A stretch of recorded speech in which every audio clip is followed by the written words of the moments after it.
अदिति, ये कितनी बड़ी जीत होगी, कितना ऐतिहासिक ये पल होगा अगर ये पास हो जाता है, जिसकी प्रबल संभावना दिख रही है? बिल्कुल, ये पास होना तो तय है। और आपको ये भी बता दें कि देखिए 12 बजे इसकी चर्चा टेबल पर रखा गया था। किरण रिज्जू के टेबल रखने के साथ ही जो मंत्री हैं उनके साथ ही ये चर्चा शुरू हुई और अब उनका रिप्लाई हुआ और चर्चा खत्म हुई। आक्रामक रूप में नजर आ रहे थे।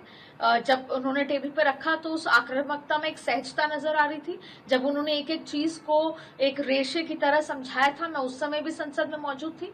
अभी जब उनका भाषण सुना तब भी हमने देखा कि वो आक्रामक होकर, चाहे फिर वो ए राजा के उनके बयानों का जवाब दिया हो, चाहे फिर उन्होंने कांग्रेस के सांसद का जवाब दिया हो, गौरव गोगोई का, उन्होंने बारीकी से सब पे जवाब देते हुए ये कहा है कि भारत को तोड़ने का काम आप कर रहे हैं। वही बात जो अमित शाह ने कही थी संसद के अंदर कि भारत को तोड़ने का काम कर रहे हैं।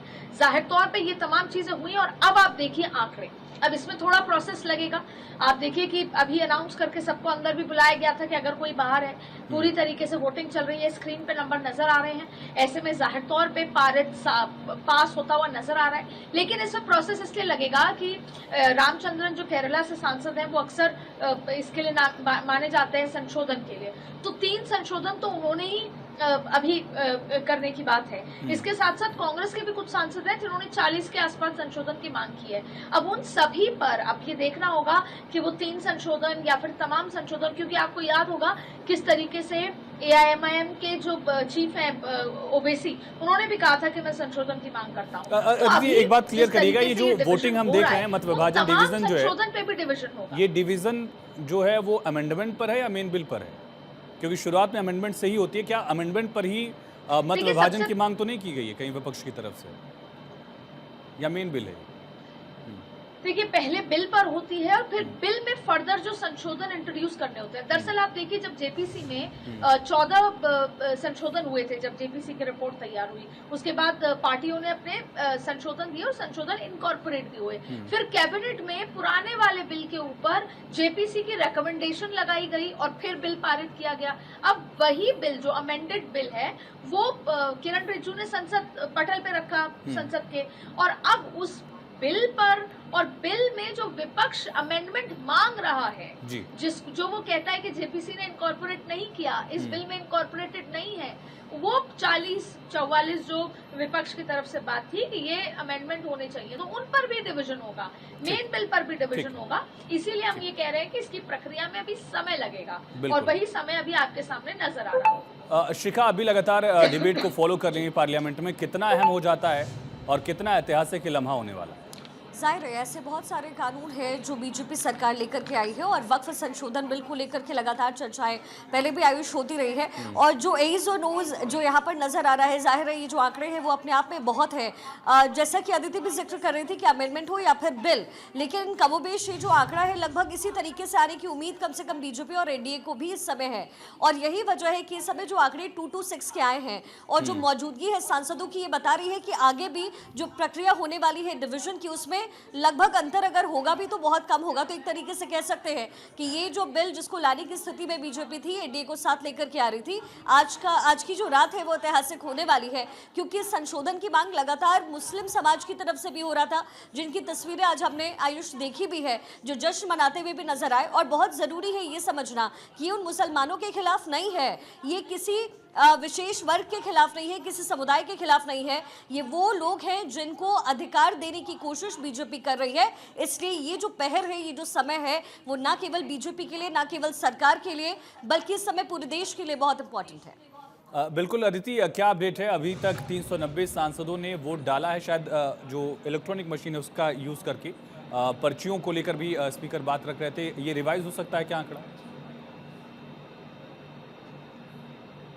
बिल्कुल उसी का इंतजार हो रहा है। जितना मैं, क्योंकि आपसे बात करते हुए मैं लाइव देखने की कोशिश, अंदर जो हाउस में चल रहा है वो देखने की कोशिश कर रही थी, तो जिस तरीके से अभी तक 390 का आंकड़ा दिखाई दे रहा था, तो जाहिर तौर पे इंतजार हो रहा है इसको पूरे, क्योंकि इलेक्ट्रॉनिक है, इंतजार किया जाता है। एक ने एब्सटेन भी किया है और इसके बाद फिर जो बाकी के संशोधन है उस पर भी जो है डिवीजन की मांग होगी।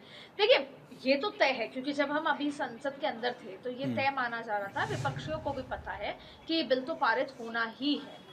और ये जो बार बार डिवीजन की मांग है, ये वो आखिरी कोशिश है जिससे मुस्लिम समाज को ये बताया जा सके विपक्ष द्वारा कि हमने आखिरी तक लड़ाई लड़ी, हमने ध्वनि मत से इस बिल को पारित नहीं होने दिया, हमने कोशिश करी कि कब तक हम डिवीजन लेकर आए। दूसरी, क्योंकि हम आगे आएंगे तो हम चर्चा करेंगे, वोट बैंक की मांग की चर्चा करेंगे, तमाम चीजें, और जो इसमें बीजेपी का प्लान है उसको भी डिकोड करेंगे। लेकिन फिलहाल जो वोटिंग हो रही है उस वोटिंग में ये पूरी प्रक्रिया है, जाहिर तौर पर साफ आंकड़ों में नजर आ रहा है कि चाहे फिर वो मेन जो अमेंडमेंट हो या फिर जो बाकी के संशोधन जो आएंगे के रामचंद्रन की तरफ से या फिर संसद कांग्रेस की तरफ से, वो भी डिवीजन के माध्यम से आगे हो जाएंगे। बस बात इतनी सी होती है कि 12 घंटे का समय मांगा गया था और कल और 16 घंटे की चर्चा है, कल और 8 घंटे की चर्चा होनी है, टोटल 16 घंटे की चर्चा, 12 से 12 आज ये चर्चा शुरू हुई। तो ऐसे में अब इस अमेंडमेंट और ये जो बिल क्लियर होने में, पारित होने में भी इस डिवीजन में समय लग रहा है। अक्सर कई बार होता है कि ध्वनि मत से पारित हो जाता है, लेकिन विपक्ष ने इस बार प्लान करके आए थे कि हम डिवीजन की मांग करेंगे, जिससे कि हम अपने वोट बैंक और समाज में बता सकें कि हमने आखिर तक लड़ाई की। लेकिन फिलहाल अभी आंकड़े जो सामने नजर आ रहे हैं, ये प्रक्रिया इलेक्ट्रॉनिक है तो समय लगता है और इसीलिए प्रोसेस उसी लिहाज से आगे बढ़ रहा है। शिखा, लगातार एक मुद्दा भी बीजेपी की तरफ से उठाया गया, अपीजमेंट का मुद्दा, इसको लेकर बीजेपी हमलावर रही, चाहे वो किरण रिजिजू ने जब टेबल किया था बिल, या फिर आखिरी बार हमने देखा कि चाहे जगदम्बिका पाल हो या खुद जब वो कंक्लूसिव रिमार्क दे रहे थे। अपीजमेंट के मुद्दे को लेकर विपक्ष को, खास करके कांग्रेस को, या बीजेपी ने घेरने की कोशिश की है, कितना अहम हो जाता है और संदेश क्या है इससे?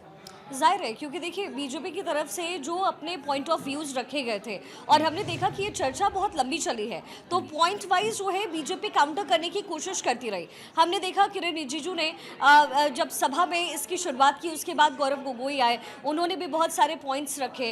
कांग्रेस की तरफ से जो टर्मिनेशन के पॉइंट्स रखे गए थे उसको काउंटर करना बीजेपी के लिए बहुत ज़रूरी था, क्योंकि एक तरीके से जो मैंडेट है वो सेट करने की कोशिश की जा रही है बीजेपी की तरफ से, काउंटर कर रही है विपक्षी पार्टी। हमने देखा इस पूरे मुद्दे पर जो है अखिलेश यादव बहुत ज्यादा मुखर नजर आए। वो पूरी तरीके से रख रहे थे अपनी बात, क्योंकि यहाँ वोट बैंक की राजनीति जुड़ी हुई है। और जैसा कि अदिति भी अभी कह रही थी कि पूरी कोशिश विपक्षी पार्टी की ये रहेगी कि कम से कम हमने कोशिश किया, और इसीलिए वॉइस नोट को हटा करके जो है डिवीजन की मांग की गई। हालांकि अभी जो है संशोधन पे भी लगातार चर्चाएं जिस तरीके से हुई है और फिर वोटिंग भी हो रही है, बहुत अहम है ये समय भी, मुझे लगता है आयुष, क्योंकि अभी इट्स नॉट डन येट, अभी मुझे लगता है थोड़ा और इंतजार करना पड़ेगा। बिल्कुल, जो जिन सांसदों ने पर्ची से वोट की होगी वो भी इसमें ऐड ऑन होगा, इसकी पूरी संभावना है।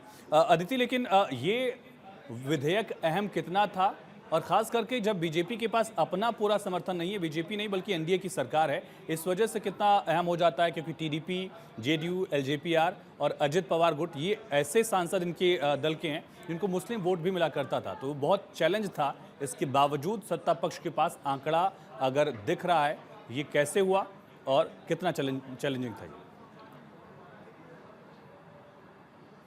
आयुष, विपक्ष को समझाने से पहले भारतीय जनता पार्टी के रणनीतिकारों ने अपने घटक दलों को समझाया। भले ही इसका जो नैरेटिव निकलकर अभी आ रहा है वो ये है कि कहीं ना कहीं मुस्लिम समाज के साथ, उनके धर्म की प्रक्रिया के साथ छेड़छाड़ हो रही है, लेकिन अगर आज आपने पूरी डिबेट को बहुत बारीकी से सुना हो, खास तौर पे भारतीय जनता पार्टी के स्पीकर्स के लिए, अमित शाह की, किरण रिजिजू की और तमाम, तो आपको एक बात निकल कर आएगी। आपने अक्सर, क्योंकि आप वोट बैंक की राजनीति शिक्षा भी जिक्र कर रहे हैं, आपने अक्सर देखा होगा कि अमित शाह नरेंद्र मोदी की कार्यप्रणाली में चुनाव लड़ने के दौरान या चुनाव लड़ने की इस पूरी प्रक्रिया में वो नए वोट बैंक को खड़े करने की बात होती है। पहले आते ही महिलाओं के लिए काफी कुछ किया, लाभार्थी वोट बैंक खड़ा किया जो जाति और धर्म से ऊपर था। फिर ये आया कि देश में आधी आबादी का अगर वोट जिसके पास है उसकी नैया पार हो जाए। आयुष, यहाँ पर ये बारीकी समझने की कोशिश करना है कि जहां विपक्ष कोशिश कर रही है कि बीजेपी पे तुष्टीकरण का आरोप लगाए, सही मायने में ये तुष्टीकरण के आरोप से ज्यादा दूसरी तरह की पॉलिटिक्स है। भारतीय जनता पार्टी माइनॉरिटी, मुस्लिम समाज की महिलाओं को ये संदेश देना चाहते हैं कि और कोई आपके साथ नहीं खड़ा, हम आपके साथ खड़े। आपने देखा होगा कि जितने भी बड़े स्पीकर्स की स्पीच हुई है उसमें बार बार एक बात का जिक्र किया है, उसमें बार बार अमित शाह ने भी कहा, किरण रिजिजू जी ने भी कहा, और उन्होंने ये कहा कि आपको सबसे पहले अपने घर की महिला और बच्चे के भविष्य को सुनिश्चित करना होगा, अगर वो सुनिश्चित है तभी जाके आप अपनी कोई भी प्रॉपर्टी स्वेच्छा से वक्फ को दे सकते हैं। बार बार उन महिलाओं की बात हो रही है, उन महिलाओं के हेल्थ की बात हो रही है, बच्चों की शिक्षा की बात हो रही है, गरीबी की बात हो रही है, घर में खाने की बात हो रही है। आपने देखा कि कभी भी मुस्लिम समाज की महिलाओं के लिए इतनी बड़ी बात किसी ने कही नहीं है। जब 3 तलाक की बात हुई, मनी मन महिलाओं ने भले ही कुछ नहीं कहा हो, पर जब आप वोट बैंक देखेंगे तो जैसे हिंदू महिलाएं कंसोलिडेट होकर नरेंद्र मोदी को वोट करती हैं, बुरके से कुछ मुस्लिम महिलाएं भी वोट कर रही हैं। अब भारतीय जनता पार्टी की भले ही तुष्टीकरण और विपक्ष सोच रहा हो कि पूरा का पूरा मुस्लिम समाज एकजुट हो जाए, वो नहीं है।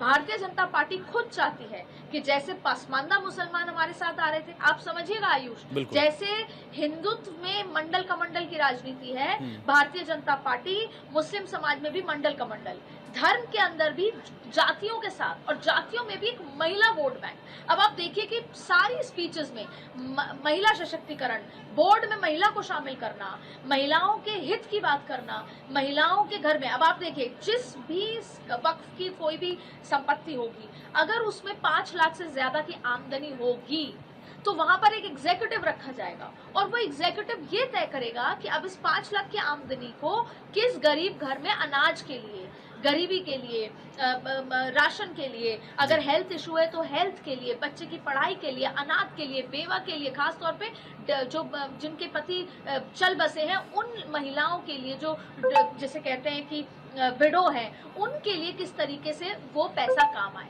तो अब अगर क्योंकि हम वोट बैंक की और विपक्ष की बात कर ही रहे हैं, तो विपक्ष भले ही यहाँ पे तुष्टीकरण करवा रही है कि बिहार के और पश्चिम बंगाल के चुनाव में तुष्टीकरण की राजनीति होगी। आप समझिए, ये देश की आधी आबादी को कंसोलिडेट करने का काम बीजेपी कर रही है। हिंदू महिलाएं भारतीय जनता पार्टी और नरेंद्र मोदी की आइडियोलॉजी के साथ खड़ी नजर आती है जब वोटिंग पैटर्न होता है। अब नरेंद्र मोदी का एक नया वोट बैंक है कि आधी आबादी पूरी, चाहे फिर वो क्रिश्चियन हो, चाहे फिर वो मुस्लिम हो, चाहे फिर वो हिंदू हो, चाहे फिर वो ईसाई हो, चाहे वो सिख हो, ये सब के सब नरेंद्र मोदी के साथ। और आप फर्ज कीजिए इस देश की 140 करोड़ लोगों की जनता में कि अगर देश की आधी आबादी ने आंख बंद करके नरेंद्र मोदी को वोट करना शुरू कर दिया, तो जो आज अमित शाह ने सदन में कहा कि 3 बार हमारी सरकार आ गई है और 3 बार अभी और आनी है, यानी अगले 15 साल और आनी है, तो वो जाहिर तौर पे अगर आपको करना है, आप बार बार जाति समीकरण, ये सब तो आप राजनीति में लाभ लेने की कोशिश करते हैं और सोशल इंजीनियरिंग करते हैं, लेकिन ये कितना बड़ा जेंडर जैसे बोलते हैं इंजीनियरिंग होगी कि पूरी की पूरी आधी आबादी, सिख, ईसाई, हिंदू, मुस्लिम, ये सब मोदी को वोट कर रहे हैं। तो भले ही यहाँ पर तुष्टीकरण हो, ये कहा जा रहा हो कि धर्म के नाम पर आप कब्जे, मतलब आप कहीं ना कहीं हस्तक्षेप कर रहे हैं, पर सही मायने में भारतीय जनता पार्टी अब और अगले 5 महीने तक ये जितने भी सांसद हैं वो मुस्लिम समाज की महिलाओं के पास जाके उनको ये बताएंगे कि आप कितनी पावरफुल हुई हैं, आप सशक्त हुई हैं। अगर आपके घर में कोई कमी है तो आप ये नंबर पर फोन कीजिए, डायल कीजिए, अपनी कमी को बताइए, और वहीं उस रिफॉर्म को लेकर आएंगे कि अब ये नहीं हो सकता कि हमने तय कर लिया तो ये जमीन हमारी है, हमने तय कर लिया तो अब ये जमीन हमारी है, इस पे पूरी निगरानी रखी जाएगी, कोई धोखेबाजी नहीं हो सकती। अब देखिए, जाहिर तौर पे अगर एआईएमआईएम के ओवैसी इस बिल को नहीं फाड़ेंगे तो कौन फाड़ेगा? वही फाड़ेंगे, क्योंकि उन्हीं को सबसे ज्यादा हैदराबाद में वोट मिलता है मुस्लिम समाज का, और फिर वो इमामों का वोट मिलता है, वहां पे जितनी मस्जिद है जो एक कंसोलिडेट होकर वोट बैंक की डाइवर्ट कराती है, उनका वोट मिलता है। अखिलेश यादव नहीं कहेंगे तो कौन कहेगा? अखिलेश यादव का जिस तरीके से सपा का एक बड़ा वोट बैंक मुस्लिम तबका है, कांग्रेस नहीं कहेगा। अब देखिए, उसमें भी गौरव गोगोई कह रहे हैं, राहुल गांधी को इस बात का डर है, या राहुल गांधी के जो एक्सपर्ट्स हैं उनको इस बात का डर है कि अगर आज जो गौरव गोगोई ने कहा, वो अगर राहुल गांधी ने कहा होता तो कल सुबह एक मीम निकल पड़ता जिसमें राहुल गांधी को एक मुस्लिम समाज की वेशभूषा में करते आगे, और वो कहीं ना कहीं उनके हिंदू वोट बैंक और उस तरह को डेंट करता। तो अपीसमेंट के डर से राहुल गांधी ने स्पीच नहीं दी। वैसे वो कहते हैं कि कोई भी परेशान होगा तबका, कोई भी तकलीफ में होगा तो मैं उसके लिए बात करूंगा। तो राजनीति ने सबने की, और वक्फ बिल तो वक्फ बोर्ड की राजनीति आज खत्म नहीं हुई। बिल भले ही बात पारित हो जाए, पर ये बात अक्सर उठ के आएगी। अब बात आपने की थी जेडीयू की, टीडीपी की, जो हमने इस चर्चा की शुरुआत की थी। देखिए, सबसे महत्वपूर्ण बात यह है कि जैसे विपक्ष को कन्विंस करना या जनता को कन्विंस करने से पहले टीडीपी को अगस्त में ही कन्विंस कर लिया था, खास तौर पे चंद्रबाबू नायडू को अगस्त में ही कन्विंस कर लिया था। 7.5% वोट है उनका, मुस्लिम समुदाय का। और जेडीयू को कन्विंस किया और उनको ये बताया गया कि ये आपको अपने लोगों को ये बताना होगा, वोट हमेशा गरीब तबका करता है, मिडिल क्लास तबका करता है, उनको ये बताना होगा कि जो अमीर हो रहे थे ये एक फॉर्म ऑफ डीमोनेटाइजेशन पार्ट 2 है। डीमोनेटाइजेशन में आपने देखा होगा कि किस तरीके से उसका रिजल्ट जो भी निकला हो, पर एक जो मिडिल क्लास था, एक गरीब तबका था, वो सेटिस्फाई हुआ कि अमीर अमीर होते जा रहे थे। और इस डीमोनेटाइजेशन से जो जाली नोट है या 2 नंबर की कमाई है वो बड़ों की पकड़ी गई। ठीक ऐसे ही वक्फ में जो ये रिफॉर्म आया है उसमें जो इमाम या किसी एक पर्टिकुलर, उसका नाम लेना ठीक नहीं है, पर जो लोग इस बिजनेस में थे, गलत तरीके से जमीन का इस्तेमाल हो रहा था, जिसका आज उदाहरण संसद भवन में कई बार दिया गया कि उसको 5 सितारा होटल बना दिया, वक्फ की जमीन थी, तमाम 12,000 रुपए के किराए पे। तो ये कहीं ना कहीं बताया जाएगा गरीब तबके मुसलमान उसी का जिक्र जिसका आपने अभी उदाहरण दिया रीति, उस वक्फ की शिखा, इससे बिहार को साधने की कोशिश भी की गई है। लालू यादव का वो वीडियो 2010 का आज ही वायरल हुआ जिसमें वक्फ को लेकर वो मांग कर रहे थे, आरोप लगा रहे थे कि पटना में भ्रष्टाचार हुआ है। ललन सिंह ने उसी वीडियो का उदाहरण दिया। कई बीजेपी के सांसदों ने उसी लालू यादव के स्टेटमेंट को एक तरह से बुनियाद बताकर अपना वोट बैंक साधने की कोशिश भी की और बिहार विधानसभा चुनाव भी यहां से साधने का प्रयास किया गया है। जाहिर है, और ललन सिंह ने यह भी कहा कि एक लंबी मांग थी जो लालू प्रसाद यादव कर रहे थे और आज फाइनली पूरा हुआ है। और अदिति अभी जिस बात का जिक्र कर रही थी वो वैसे वक्फ की सबसे ज्यादा संपत्ति अगर कहीं है तो सबसे पहले हैदराबाद, उसके बाद उत्तर प्रदेश और उसके बाद बिहार।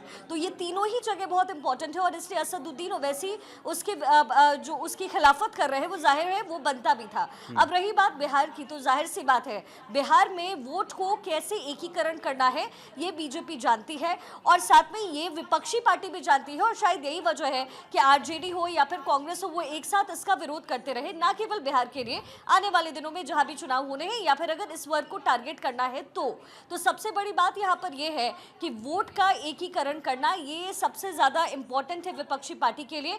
और जिस तरीके से राजनीति में ध्रुवीकरण होता रहा है खासतौर पर इस विशेष समुदाय को लेकर, अगर आज नहीं तो फिर कब विपक्ष इस पर उंगली उठाएगा या फिर इस पर चर्चा करेगा। तो मुझे लगता है ये सबसे बढ़िया प्लेटफॉर्म था जिस पर चर्चा होती। लेकिन 226 का जो आंकड़ा है लगभग ये फिक्स भी था कि ये जो बिल जब सदन के पटल पर पेश किया जाएगा, भरपूर तरीके से हमने देखा आयुष इस पर डिस्कशन हुआ, दोनों ही तरफ से जो अपनी है बातें रखी गई और बिल को पास कराने की जो विधि थी वो पूरी हुई है। हालांकि मुझे लगता है अदिति अभी कह रही थी कि थोड़ा और वक्त है, थोड़ा और रुकना चाहिए। देखना होगा कि लोकसभा स्पीकर यहाँ क्या कहते हैं और हलचल एक बार फिर से तेज हो गई है। जो पर्ची वाले वोट थे वो भी एड ऑन किए जाएंगे, कुछ शायद कहने ही वाले लोकसभा स्पीकर जो भी वहाँ जिक्र किया जाता है दर्शकों को हम सीधे सुनवाने की कोशिश करेंगे। लेकिन अभी तक का जो आंकड़ा था 226 बनाम 163 दिख रहा था। बिल के खिलाफ 163 वोट पड़े, एक सदस्य ने अब्सटेन किया, 390 की स्ट्रेंथ थी।